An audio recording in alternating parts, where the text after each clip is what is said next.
You know what? The story of a Tesla Model X worth $112,000 turning into scrap metal just because Hercules, a 1,200-pound Longhorn bull, decided to lose his temper sounds absolutely insane on paper. Right, but trust me, that mangled heap of expensive aluminum was the sweetest, most poetic justice for a battle that had been brewing since 1874 on my family's 98 acres. A battle started by Lorraine Ashcroft, a woman who thought her fake HOA president title meant she could decide my entire life. She parked that white pearl Tesla right at my farm gate every single morning like it was her personal driveway, until Hercules taught her a lesson she'd never forget. If you're watching this from somewhere, drop a comment below and let me know where you're from. The first time I saw that Tesla blocking my gate was 4:47 a.m. on a Tuesday in late September. I'd been up since 5, mucking out the sheep pen, my jeans caked with red Texas clay and my shirt soaked through with sweat. The woman who stepped out looked like she'd just come from a corporate photo shoot. White suit without a single wrinkle, Prada sunglasses, red heels that had no business on a dirt road. She didn't ask permission, didn't even glance my way. Just waved her manicured hand like I was a fly and turned to make a phone call. Her voice carried across the morning air, sharp and confident. Yes, the old farm will be acquired soon. Just a matter of pressure. Then she climbed back in and drove off, leaving tire tracks across the spot where my grandfather used to tie his horse. My name is Wesley Dalton, 41 years old, third generation on this land. My great-grandfather claimed these 98 acres in 1874 with a deed stamped by the Texas Republic, and every generation since has fought off someone trying to take it.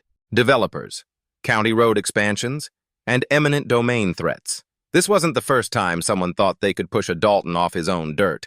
It was just the first time they'd done it with such arrogance. I pulled out my phone and photographed her license plate, HLTP1. I didn't call the sheriff right then because, honestly, I wanted to see how far she'd push before I pushed back. Patience, my grandfather always said, is how you let people hang themselves. My wife Claire came out on the porch as I walked toward the house, wiping my hands on a rag. She teaches 3rd grade at Burnett Elementary, and she had that look, the one that said she'd already figured something was wrong. Who was that? She asked, pouring me coffee. I told her about the Tesla, the dismissive wave, the phone call. Claire frowned. That's the 3rd time this week someone's blocked the gate. Wesley, this is getting out of hand. She was right. Hilltop Estates, the new subdivision built on the old Henderson Ranch 8 months ago, had brought a flood of people who treated farm roads like their personal shortcuts. But this woman felt different. Not just entitled, intentional. I walked the fence line near the old gate later that morning, the one that used to connect to a county road before they rerouted the highway in the 50s. She'd parked right on top of limestone blocks my great-grandfather hauled from a quarry 15 miles south. There was a weathered sign still standing. Private property, no trespassing, escalated 1874. She'd ignored it completely. Out in the east pasture, I could see Hercules grazing near the oak tree my grandfather planted the year I was born. 1,200 pounds of muscle, horn, and unpredictable temperament. Grandpa had bought him as a calf, thinking he could train him for shows, but Hercules never took to people. Some folks said Longhorns got aggressive around sudden movement or bright colors, though Grandpa always swore Hercules had a particular hatred for red, superstition or not. I'd learned to keep my distance when the bull was in a mood. Grandpa never sold Hercules, even when the bull proved impossible to work with. He kept him out of stubbornness. The same way he kept this land when developers waved 6-figure checks in his face during the boom years, 3 weeks before Grandpa died. He looked at me from his hospital bed and said, "That bull's got a job to do someday. Son, you'll know when." I thought he was just rambling, pain medication talking, but standing there that morning, watching Hercules paw at the ground with his horns catching the sunlight, I started to wonder if the old man had seen something I hadn't. Claire called me in for breakfast, and I let the thought go for the moment. But as I sat at the kitchen table eating eggs my son had helped scramble before school, I kept thinking about that woman's voice. The old farm will be acquired soon. Not, we're hoping to buy it, or we'd like to negotiate. Acquired. Like it was already a done deal. Like I didn't have a say. My phone buzzed with a text from my neighbor, old Dennis Kowalski, who ran cattle on the property adjacent to mine. "You see that white Tesla at your gate this morning? The same lady tried talking to me last week about selling. Said she's with some HOA. Told her to get lost." I texted back a thumbs up, but my gut tightened. If she were approaching multiple landowners, this wasn't random. This was a strategy. I pulled up the county property records on my laptop after breakfast, searching for any recent filings near my land. Nothing unusual, no easement requests, no rezoning petitions. But when I searched Hilltop Estates HOA, I found something strange. The Homeowners Association had only been registered 8 months ago, right after the subdivision opened. And the listed president was Lorraine Ashcroft, 53 years old, former realtor, now apparently running a neighborhood association with exactly 15 member households. What kind of HOA hires a lawyer on a $25,000 annual retainer for 15 houses? I bookmarked the page and made a note to dig deeper. Something wasn't adding up, and my grandfather's voice echoed in my head. "This dirt knows how to get rid of bad people. Son, you just gotta be patient." Lorraine Ashcroft came back the next morning at 6:45 a.m., and this time she didn't leave after 5 minutes. She parked that Tesla in the same spot, blocking my gate completely, and sat there with the engine humming while she typed on her phone for a full 30 minutes. I watched from the barn, pitchfork in hand, telling myself to stay calm. When she finally drove off at 7:15, she didn't even glance toward the house, just rolled down her window and tossed an empty coffee cup onto my driveway before disappearing down the road. I picked up the cup, a branded thing from some organic cafe in Austin, and threw it in the trash. Claire saw the whole thing from the kitchen window and came outside, her arms crossed tight across her chest. "Wesley, this is harassment. You need to call someone."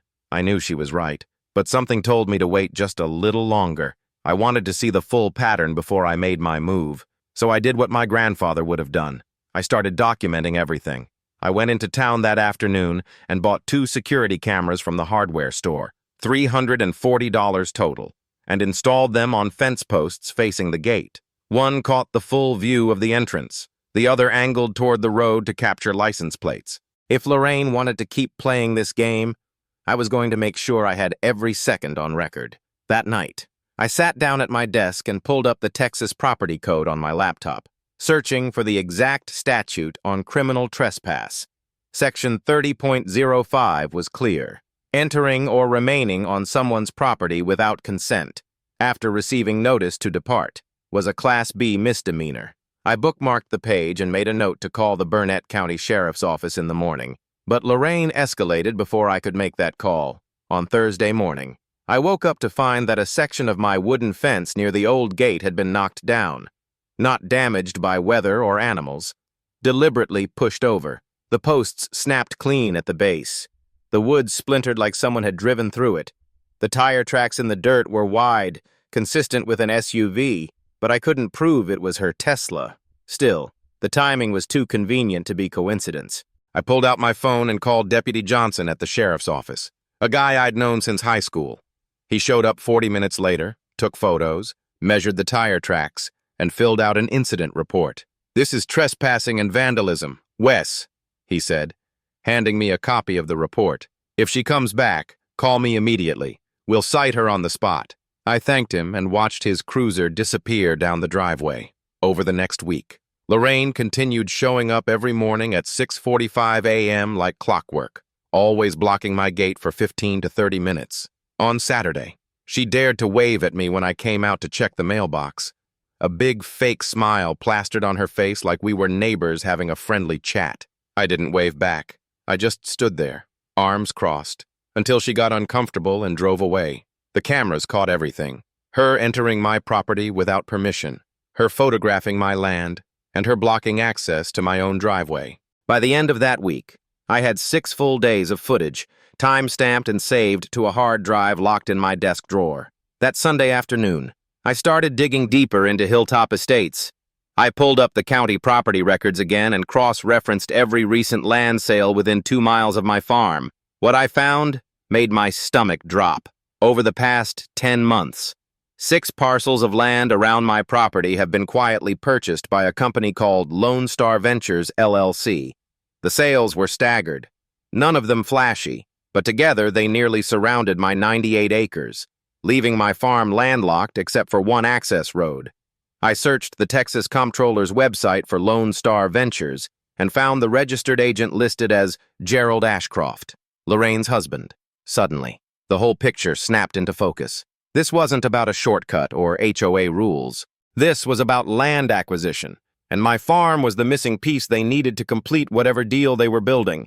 I called Alan Pritchard, my real estate attorney, on Monday morning and told him what I'd found. He went quiet for a long moment, then said, "Wesley, if they're buying up land around you, they're either planning a development or they're working with someone who is. Either way, you're in the middle of it. I'd advise you to be very careful and document everything." I told him I already was. His consultation had cost me $450 the week before, but his advice was worth every penny. That evening, I sat at the kitchen table with Claire and explained the situation.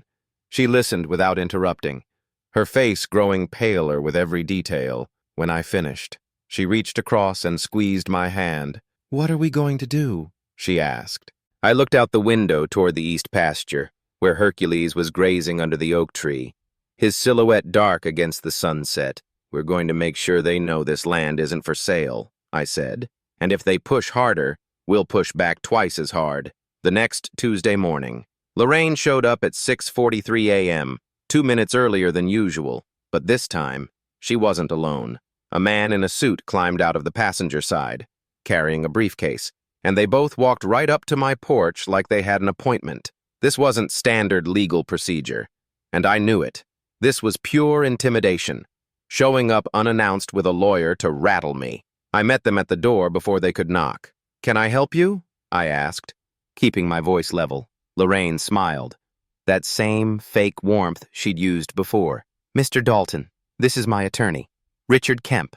We're here to discuss a matter of easement violation. You see, the road you're blocking with your gate is actually a public right-of-way, and we're going to need you to remove that gate immediately."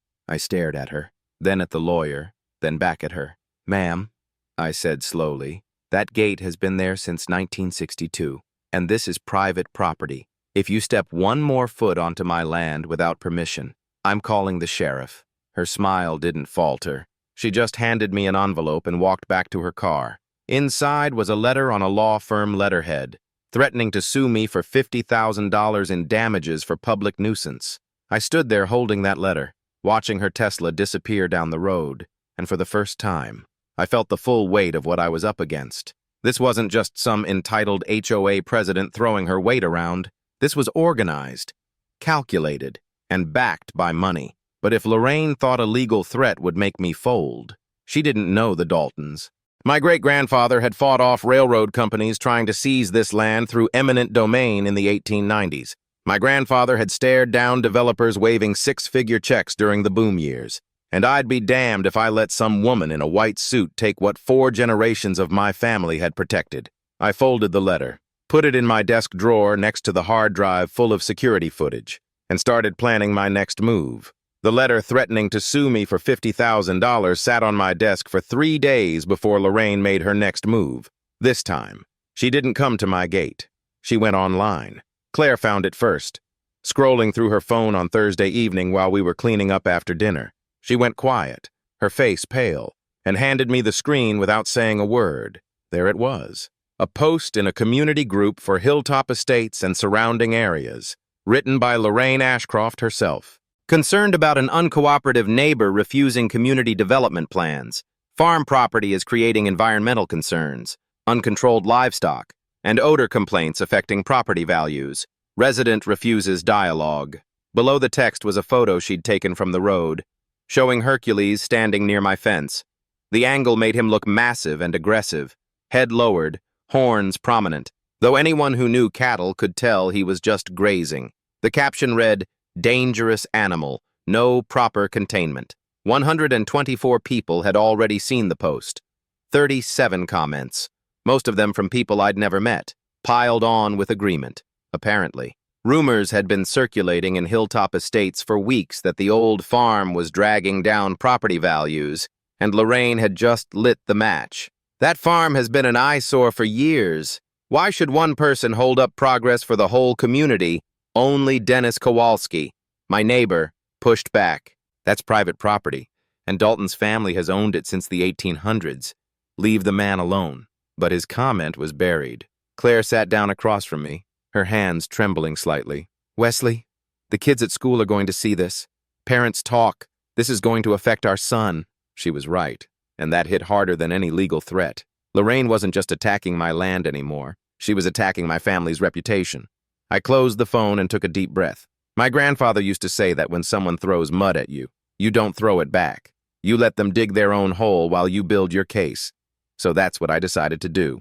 I opened my laptop and started searching for everything I could find about Lorraine Ashcroft, Lone Star Ventures LLC, and any connections to larger developments in Burnett County. It took me 3 hours, but I finally found something that made the whole picture snap into focus. The County Planning Commission website had a public records section, and buried in the meeting minutes from 6 months ago was a proposal for a luxury resort and golf course development spanning 240 acres in our area. The project was listed as under preliminary review, submitted by a company called Silver Point Development Group out of Dallas.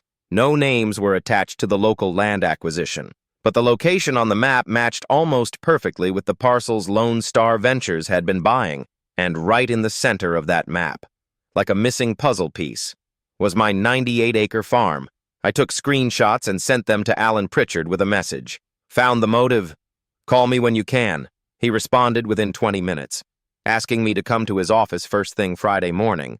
The next morning, I showed him everything: the map, the Silver Point proposal, the connection to Lone Star Ventures, and Gerald Ashcroft's name on the company registration. Alan leaned back in his chair and studied the documents carefully. Wesley, this suggests a possible pattern. If Lorraine is using her HOA position as cover for a private land grab tied to a multi-million-dollar development deal, this could indicate fraud or coordinated misrepresentation. We need to be methodical. He pulled out a legal pad and started taking notes. Here's what we do. First, we get a licensed surveyor to confirm your property boundaries and eliminate any claims about easements. Second, we file a formal inquiry with the county about the HOA's legal standing. If they're operating without proper authority, we can challenge their actions directly. I left his office that Friday with a clear plan. I called a licensed surveyor that afternoon and scheduled him to come out the following Tuesday. The cost was $1,200. But I needed that official map to shut down any claims Lorraine might make about public right-of-way or boundary disputes. Over the weekend, I sat down with Claire and explained everything. The resort proposal, the land acquisitions forming a ring around our property, and the reason Lorraine was so desperate to force us out. Claire listened quietly, then looked me in the eye. We're not selling, she said. This is our home. This is our son's inheritance. If they want a fight, we'll give them one. Her resolve steadied me more than any legal advice could. On Monday morning, a week after the first post, Lorraine escalated again. She claimed online that I'd threatened her attorney during their visit to my porch, which was a flat lie. Within 2 hours, 43 comments appeared, and someone suggested reporting me to animal control for keeping aggressive livestock near a residential area. I saved the posts to my evidence folder but didn't respond publicly. Let her keep talking, I thought. Every exaggeration, every false claim, was building a record I could use later. Because, unlike her, I wasn't relying on spin or intimidation. I had documentation, timestamps, legal advice, and the truth. By Tuesday afternoon, the surveyor had finished walking my property lines and confirmed what I already knew. Every inch of my land was exactly where the 1874 deed said it was. No easements, no encroachments, no ambiguity. He handed me the official map, stamped and certified, and I locked it in my desk alongside the security footage, the screenshots, the sheriff's incident report, and Alan's notes. My case was coming together piece by piece, and I could feel the momentum shifting. Lorraine had made a critical mistake. She thought volume and public pressure would break me, but all she'd really done was create a paper trail of her own lies, and when the time came, I was going to make sure everyone saw it. The surveyor's map sat on my desk, official and undeniable, every boundary line certified by the state of Texas, but it wasn't enough. I needed more than proof of ownership. I needed to understand the full scope of what Lorraine and her husband were planning, and I needed to catch them doing something provably illegal. So I kept digging, and on Wednesday morning, 2 weeks after the fence was destroyed, the break I needed walked right onto my neighbor's property. Dennis Kowalski called me at 8:30 a.m., his voice tight with anger. "Wes, 3 people just walked onto my back pasture without permission. Said they were environmental consultants contracted by the HOA to assess drainage and soil stability for the area. Took photos, measurements, the whole deal. I told them to get off my land and called the sheriff, but they were gone before Deputy Johnson arrived." He paused, then added, "But one of them dropped a folder near the fence line. I grabbed it before they came back looking. Wesley, you need to see this." And I was at his kitchen table 20 minutes later, hands shaking as I flipped through documents stamped with the Silver Point Development Group logo, survey maps, soil reports, and a Phase 1 environmental assessment covering properties that included Dennis's land, mine, and 2 others. They were planning as if they already owned everything. The assessment was dated 3 weeks ago and outlined demolition timelines, rezoning applications, and partnership agreements. On page 7, I found an email thread between Michael Brennan at Silver Point and Gerald Ashcroft. The subject line read, "Dalton Parcel Acquisition Update." I pulled out my phone and photographed every page. Gerald had written, "Lorraine continues outreach through the HOA framework. Dalton is showing resistance, but community pressure is mounting. Confident resolution within 60 days. Brennan's reply was careful but clear. "Appreciate the update. The board has concerns about the timeline. The center parcel is non-negotiable for Phase 2 approval. Please prioritize closure on this by the end of Q1. Let me know if additional resources are needed." It wasn't a smoking gun in the dramatic sense, but it was enough.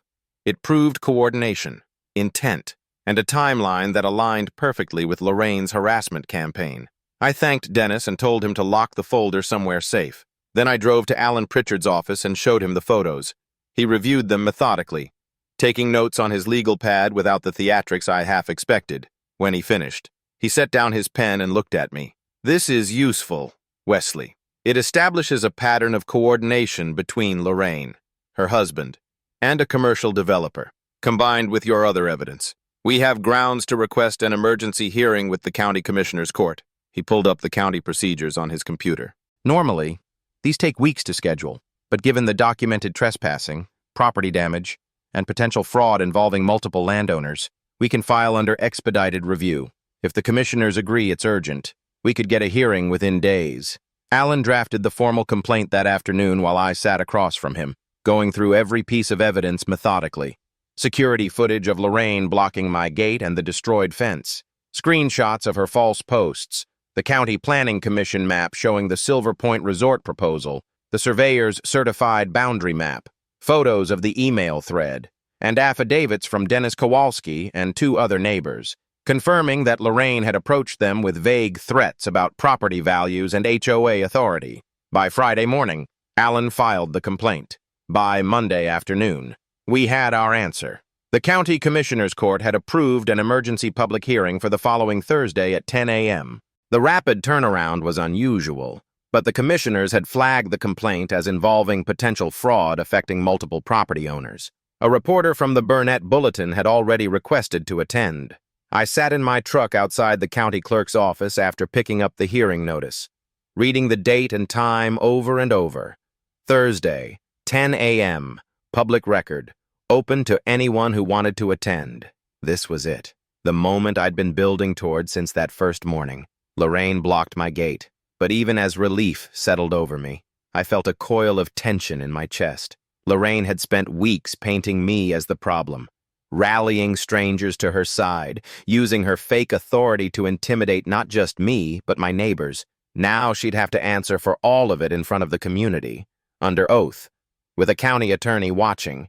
I didn't know how she'd react, but I knew cornered people get desperate. That night, I told Claire about the hearing. She listened quietly, then squeezed my hand across the dinner table. "You're doing the right thing," she said. "Not just for us, for everyone she's trying to push around."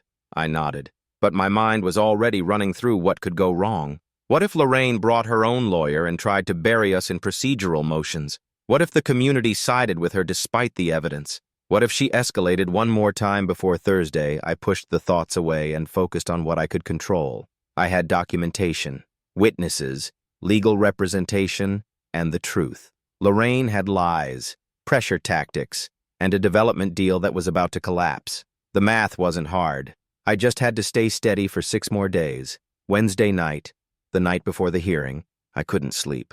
I kept thinking about my grandfather's words. This dirt knows how to get rid of bad people.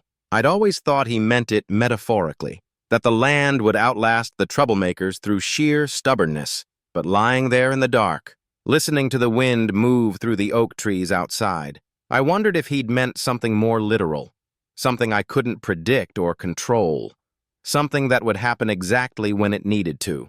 I closed my eyes and let that thought settle over me like a blanket. Tomorrow, Lorraine Ashcroft would have to face the consequences of every lie she'd told, and whatever happened after that, I'd be ready. Thursday morning started at 6:42 a.m. with the sound of an engine idling at my gate.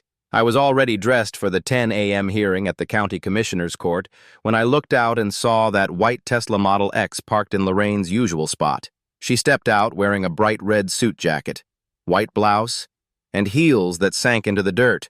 Gerald stood beside her, arms crossed, and behind them was Richard Kemp, the attorney who'd threatened me with a $50,000 lawsuit weeks ago. They walked toward my porch with the confident stride of people who thought they still held all the cards. This wasn't a formal legal procedure. This was a last-ditch intimidation attempt, timed to rattle me before the hearing. Lorraine's voice carried across the morning air, practiced and sharp. Mr. Dalton, we're here to make one final offer. $1.8 million for your property. Cash. 30-day close. You take it. We drop all complaints. You refuse, and we pursue every avenue to prove you're operating an unsafe agricultural business in a residential zone. I pulled out my phone and started recording. For the record, it's 6:51 a.m., and Lorraine Ashcroft, Gerald Ashcroft, and their attorney are trespassing on my property after repeated warnings. Mrs. Ashcroft just threatened legal action if I don't sell land that isn't for sale. This will be submitted at today's hearing. Richard Kemp raised his hand. You can't record us without consent. I didn't lower the phone. Texas is one-party consent. Counselor, and you're on my property. You have 60 seconds to leave. They turned and walked back to the Tesla, but Lorraine made one mistake. She parked 3 feet forward into the livestock path I used every Thursday morning. At 6:58 a.m., I opened the east pasture gate on schedule, same as I did every week, and pulled out my phone to record the process as part of my normal documentation routine. The cattle moved toward fresh grass, Hercules leading the herd. 1,200 pounds of longhorn muscle and unpredictable temperament. The moment he stepped through the gate, I saw his head drop and his hooves start pawing. My grandfather always swore Hercules hated the color red, though I'd figured it was more about movement and unfamiliar noise. But that morning, with Lorraine standing near her car in that red jacket, gesturing and talking loudly on her phone, the bull locked on. I shouted and waved, but there was no stopping him once he committed. Lorraine saw him coming and scrambled toward the road, 20 feet clear, before Hercules reached the Tesla. The security camera captured it all, 6:59 and 17 seconds. Hercules hit the car at full speed, horns punching through the driver's side door. Glass exploded. The alarm shrieked. He rammed again, hooves denting the hood with sharp metallic crunches, then twisted his head and peeled the rear door half open. The 17-inch screen inside spiderwebbed. Fluids pooled beneath the chassis. Within 90 seconds, the Tesla looked like a total loss. Doors mangled, windows shattered, frame bent. I grabbed a lead rope and coaxed Hercules away with a feed bucket. He calmed immediately and started chewing hay. Lorraine stood on the roadside, staring at the wreckage, her phone still in her hand. I turned to her. You were warned to stay off my property. Multiple times. Now, if you'll excuse me, I have a hearing to attend. The County Commissioner's Court was packed at 9:45 a.m. 42 people filled a room built for 30, including Dennis Kowalski, Alan Pritchard, and Catherine Bennett, a reporter from the Burnett Bulletin. Lorraine and Gerald arrived 10 minutes late, her red jacket wrinkled and dusty, her face tight with barely controlled panic. The hearing began at 10 a.m. Alan presented our case efficiently. Security footage. The email coordination between Gerald and Silver Point Development. The county map showing my farm as the centerpiece of a 240-acre resort project. And affidavits from 3 neighboring landowners. This is an organized effort to force property owners off their land through harassment and misrepresentation, Alan said. We're requesting a full review of the Hilltop Estates HOA's legal standing and asking the court to forward this matter to the district attorney for further investigation. The county attorney asked Lorraine to respond. She stood, trying to compose herself. We were working to improve community standards. The concerns about Mr. Dalton's property are legitimate. This has been blown out of proportion. Dennis Kowalski stood from the back. That's not true. You used the same pressure on me. Told me I'd face fines if I didn't cooperate. You made it sound like the HOA had authority it never had. A woman from Hilltop Estates spoke up. You told us the farm would be shut down, and we'd all see our property values go up. You never mentioned you had a financial stake in a development deal. Lorraine's composure cracked. Her voice rose. This region needs progress. That farm is outdated. We found investors willing to bring real value here. Everyone would have benefited from modernization. The room went silent. The county attorney leaned forward. Mrs. Ashcroft, are you confirming that you used your HOA position to advance a development project in which you hold a financial interest? Lorraine hesitated, realizing her mistake. Gerald pulled at her arm, but it was too late. Alan stood. Your Honors, based on the evidence and testimony presented, we formally request that this matter be forwarded to the district attorney's office for review of potential fraud, trespass, and coordinated misrepresentation under Texas law. The lead commissioner nodded. The request is granted. This hearing is concluded pending DA review and a separate investigation into the HOA's filing status. The gavel came down. I walked out into bright Texas sunlight, the weight I'd carried for weeks finally lifting. Catherine Bennett met me on the courthouse steps, notebook ready. Mr. Dalton, can I get a statement? I smiled. Justice doesn't always come from a courtroom. Sometimes it comes from a 1,200-pound bull, bad timing, and a very bright red jacket. She laughed and wrote it down. Across the parking lot, a flatbed tow truck was loading what remained of the Tesla. Lorraine and Gerald stood beside it, silent and defeated. I knew then, without any doubt, that my land was safe. The fight was over, and I'd won it the way my grandfather always said I should. With patience, documentation, and just enough faith that the land would protect itself when the time came. 3 weeks after the hearing, I stood at my mailbox and pulled out an envelope with the district attorney's seal. Inside was a formal notice. Lorraine Ashcroft had been charged with 3 counts criminal trespass under Texas Penal Code Section 30.05, a Class B misdemeanor carrying up to 180 days in jail and a $2,000 fine.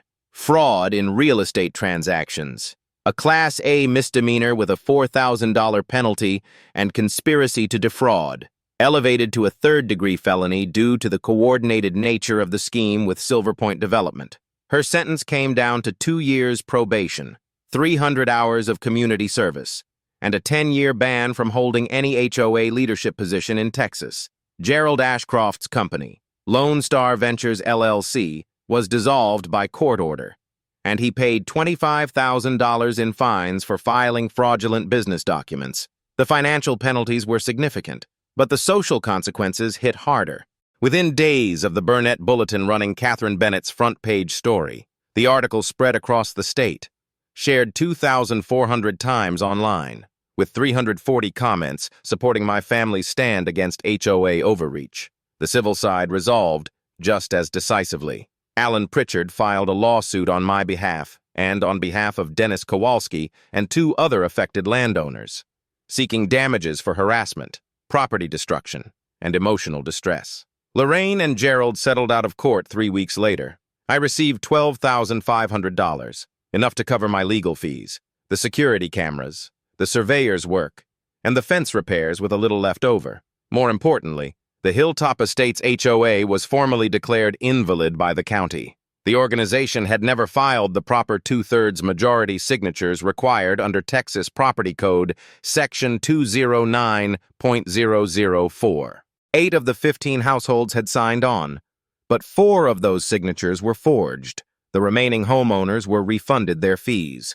totaling $12,750, and the fake HOA ceased to exist. 3 other families in Burnett County who'd been approached by Lorraine with similar pressure tactics came forward and filed their own complaints, creating a ripple effect that effectively ended any chance of the Silver Point Resort project moving forward.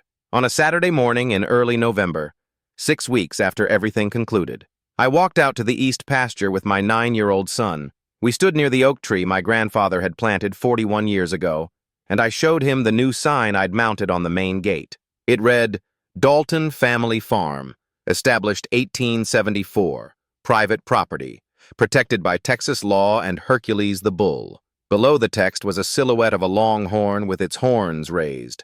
My son laughed and asked if Hercules was a hero now. I told him the truth. Hercules was just a bull doing what bulls do when something startles them. But sometimes, justice shows up in unexpected ways, and you have to be patient enough to let it happen. We walked back toward the house, and I saw Hercules grazing peacefully under the morning sun, completely unaware that he'd become a legend in our county. That afternoon, the county commissioners presented me with a certificate of appreciation for preserving agricultural heritage, and the Texas Historical Commission officially designated the Dalton Farm as a recognized landmark. A bronze plaque would be installed next spring, marking 151 years of continuous family ownership. Claire stood beside me during the small ceremony, squeezing my hand, and I thought about my grandfather's words one more time. This dirt knows how to get rid of bad people. Son, you just gotta be patient. He'd been right. The land had protected itself, not through violence or luck, but through the steady accumulation of truth, documentation, and the willingness of one family to stand firm when it mattered most. My son would inherit this farm someday, the 5th generation, and he'd inherit it free from the threat that had nearly taken it away. That was worth more than any settlement check or news article. That was legacy. If this story reminded you why we fight for what's right, why documentation matters, and why patience and principle beat power and intimidation every single time, then support this channel. Karma Clause is here to bring you real stories of justice, consequence, and the moments when good people refuse to back down. Hit that subscribe button. Drop a comment about your own experiences standing up to unfair treatment. And let's keep building a community that believes accountability still means something. Because at the end of the day, the land remembers. And so should we.